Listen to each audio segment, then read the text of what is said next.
Praise the lord.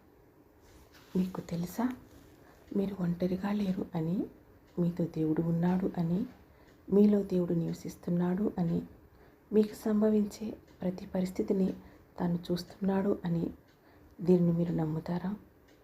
అయితే ఆకాశం వైపు చేతులెత్తి, ఆకాశమందున్న ఆసీనుడా నీ తట్టు కనులెత్తుచున్నాను అన్న పాట పాడుకోండి. ఎంత ఆనందంగా ఉంటుంది కదా ఆ పాట పాడుకుంటూ ఉంటే. నేను కూడా నిద్రిస్తున్నప్పుడు ఎప్పుడైనా మెలకువ వస్తే నా 2 చేతులు ఆకాశం వైపు చాపి ఈ పాటను పాడుకుంటూ ఉంటాను.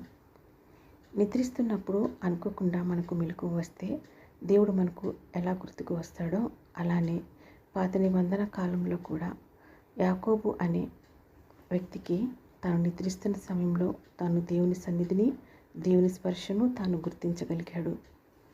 యాకోబు బేతేలు దగ్గర తాను నిద్రిస్తున్న స్థలము దేవుని మందిరం అని గ్రహించాడు. ఆ తరువాత పెనియేలు వద్ద దేవుని ఆశీర్వాదం కోసం ఒంటరిగా దేవునితో పోరాడాడు.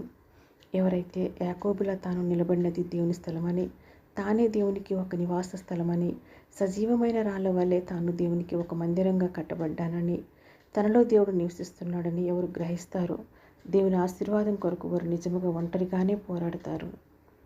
నిన్నటి దినమున నాలో ఒక ప్రశ్న అనేది వచ్చింది.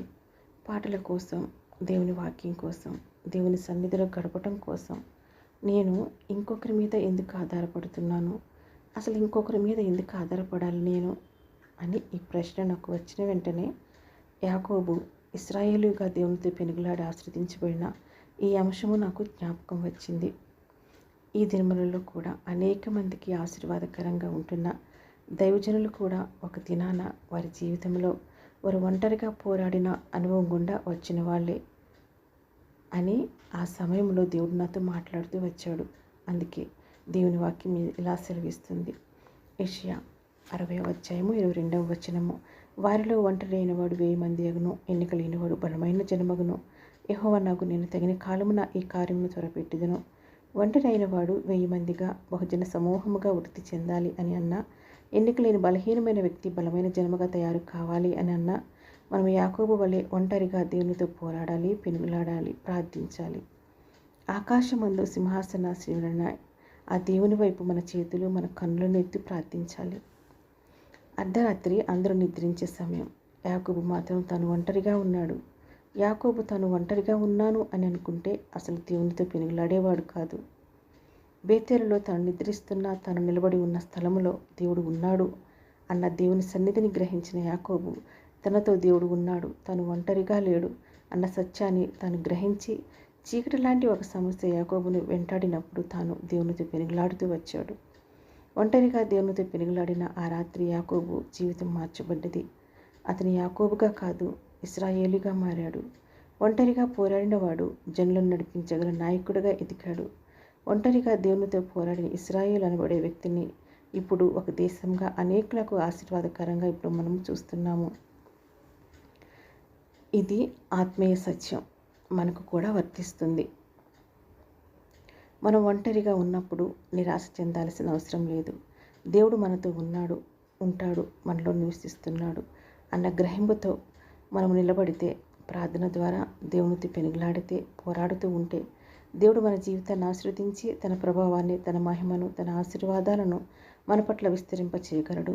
వారిలో ఒంటరైన వాడు 1000 మంది అగును, ఎన్నిక లేనివాడు బలమైన జనమగును అన్న ఈ వాగ్దానం యాకోబు జీవితంలో నెరవేరినట్లు మీ జీవితంలో కూడా నెరవేరాలని మీరు ఆశపడుతున్నారా?